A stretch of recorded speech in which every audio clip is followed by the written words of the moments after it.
Hey, Politicals, welcome back to Based Behavior, the show where we say what everyone else is thinking, we break down the biggest stories of the week, and we remind the world that conservative women are not afraid to speak up. Today's episode is packed. We're starting with some incredible international news. President Trump has officially brokered a peace deal between Israel and Hamas, marking one of the biggest foreign policy wins that we've seen in decades. Then we are breaking down shocking new revelations that Biden's FBI spied on 8 sitting Republican senators while he was president, and what that means now that Republicans are back in charge. Then finally, we're talking about how Trump is refusing to let Democrats use our troops as political pawns in their government shutdown. Plus, we've got a based babe of the week that I know that you guys are going to love. Let's get into it.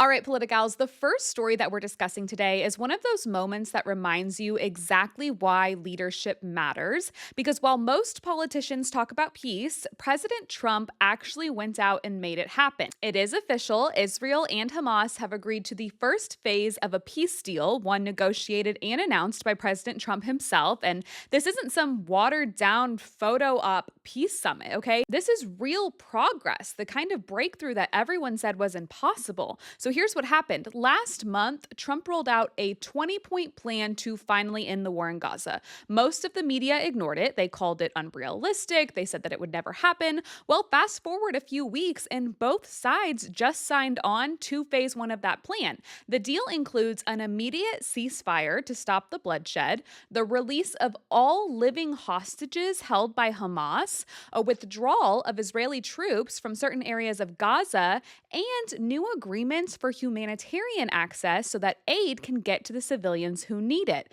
In exchange, Israel will release a set number of Palestinian prisoners, and both sides have committed, at least for now, to stop the fighting and to start the rebuilding process. Now, if that sounds like a big deal, that's because it is. This is the first time since the war began that both Israel and Hamas have agreed to a U.S. brokered framework. And yes, this was Trump's deal. His team drafted it. He made the calls. He pushed it across the finish line. I mean, let's be honest, it takes a certain kind of person to convince sworn enemies to come to the same table, and like him or not, Trump's the only one who's been able to do that. So while the left spent 4 years calling him dangerous and unfit, saying that this was the guy who was going to start World War III, he just did the opposite. Again, he stopped a war. Now let's talk about what this actually means. First and foremost, families are getting their loved ones back. Dozens of Israeli hostages, some who have been held for nearly a year, are finally coming home. I mean, that alone is worth celebrating.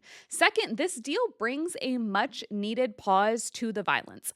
Thousands of innocent civilians, men, women, and children, will no longer be caught in the crossfire. And then third, it restores America's position as a world leader. Under Biden, we were weak, chaos spread, Iran got stronger, terror groups gained power. But with Trump back in charge, the world's remembering what it's like to have a U.S. president who means what he says. Now, I'm not naive, okay? There are still challenges ahead. Hamas has already tried to downplay their participation, calling parts of the plan absurd, and we'll see if they actually follow through. And Israel, understandably, will be cautious about how far they trust an enemy that's attacked them for decades. But the fact that we've gotten this far after years of failed diplomacy and bloodshed is nothing short of historic. And of course, the media can't stand it. They're already trying to find ways to downplay Trump's role. Some outlets are saying, oh, this is just a temporary truce, or it won't last, because heaven forbid they ever give the man credit for doing something good for the world. But the truth speaks for itself, okay? Hostages are being freed, the bombs are quiet, and peace talks are moving forward, not because of the UN, not because of Biden, but because Trump made it happen. That is leadership. That's strength. That's what it looks like when America is back in charge. So here's what to watch next. In the coming days, we should start seeing those hostage exchanges actually take place. Israel Israel will begin pulling troops out of certain zones in Gaza. And then phase two of Trump's plan is focused on rebuilding and disarming terror groups and setting up long term governance in Gaza. That will start moving forward. If it all goes well, this could be one of the biggest foreign policy wins of our lifetime. But if history has taught us anything, it is that peace in the Middle East does not survive without pressure. And that's exactly what Trump brings to the table: pressure and leverage, and a reminder to the world that when America leads from strength, the world gets safer. So I will end with this. The same media that mocked him in 2017 is now reporting on him bringing peace in 2025. The same politicians who said that he was too unpredictable are now watching him do what they couldn't. And honestly, I think that's kind of poetic because say what you want about Donald Trump, he delivers. Let me know what you think. Do you believe that this peace deal will hold? And do you think that this goes down as one of Trump's biggest foreign policy achievements ever? Drop your thoughts in the comments. All right, the next thing that we have to talk about this episode is a political scandal that makes Watergate look like nothing. This past week, we learned that while Joe Biden was president, his FBI spied on 8 sitting Republican senators. This comes straight from documents just released by the Senate Judiciary Committee. So here's what happened. Back in early 2021, the FBI secretly pulled phone records for 8 Republican senators. It was Marsha Blackburn, Josh Hawley, Ron Johnson, Lindsey Graham, Cynthia Lummis, Bill Hagerty, Dan Sullivan, and Tommy Tuberville. They didn't record their calls, but they collected the data: who they called, who called them, how long the calls lasted,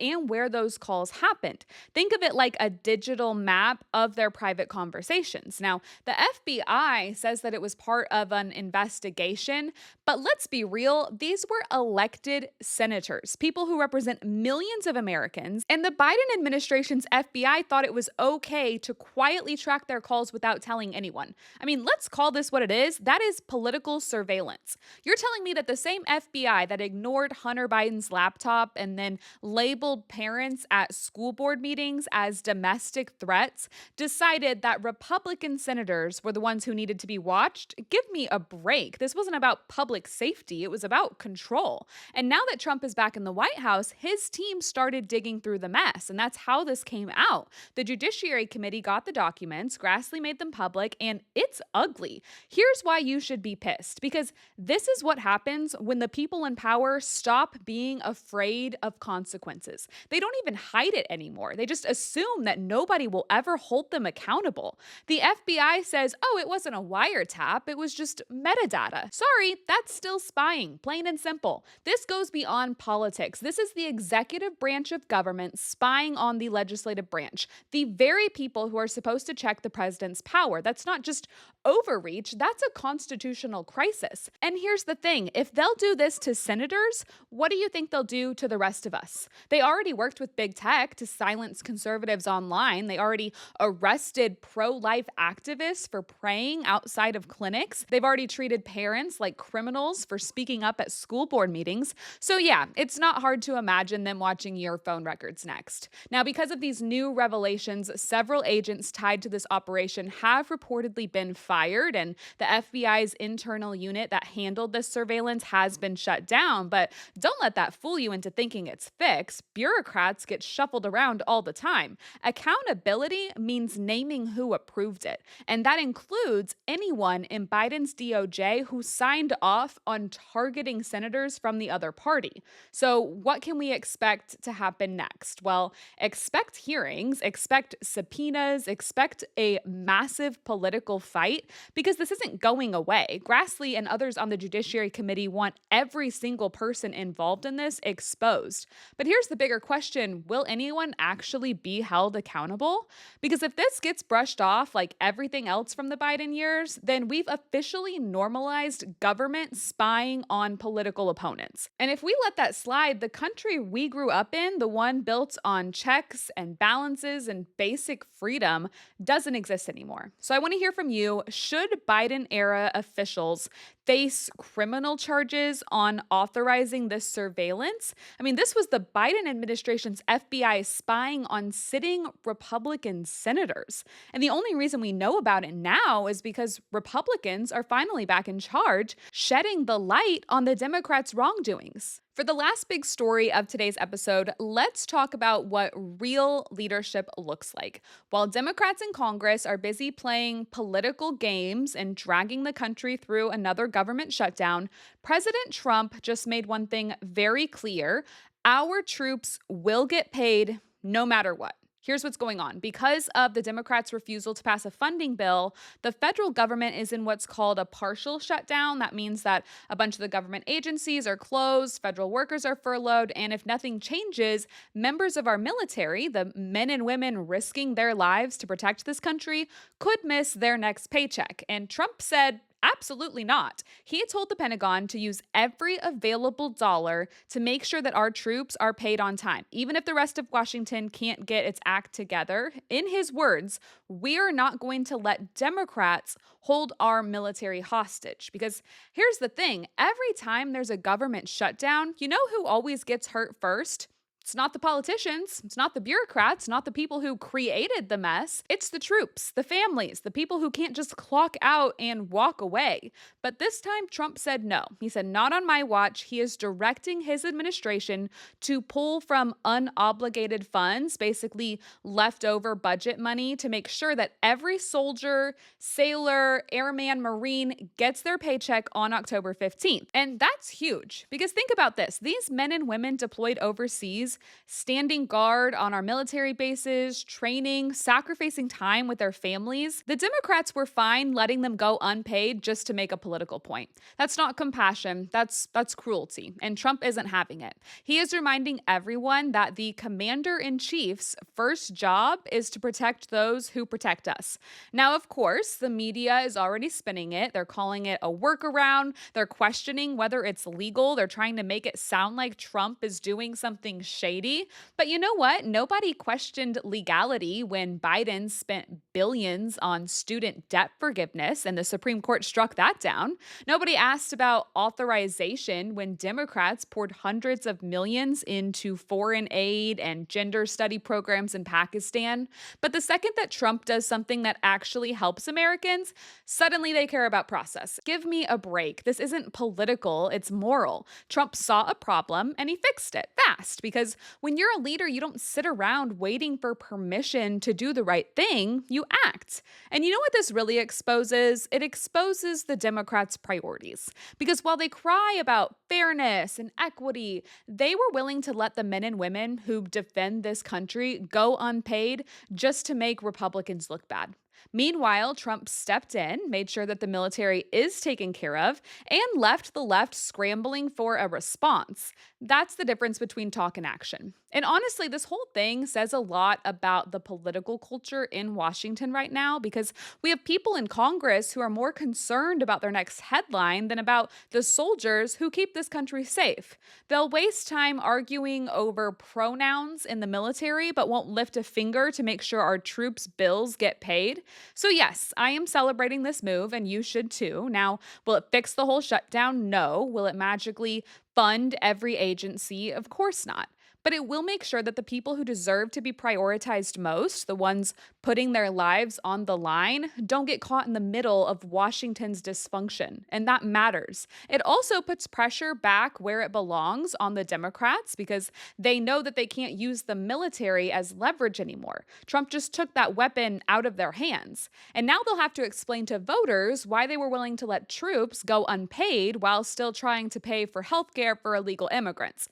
So let's just take a second to appreciate what this says about Trump's leadership style. When he sees a problem, he doesn't form a committee, he doesn't wait for a press conference, he fixes it, and he does it boldly. And that's why the base loves him, because he doesn't just talk about supporting our troops, he actually does it. So I want to hear from you. Do you think that Trump should make this permanent so that no future shutdown can ever stop military pay?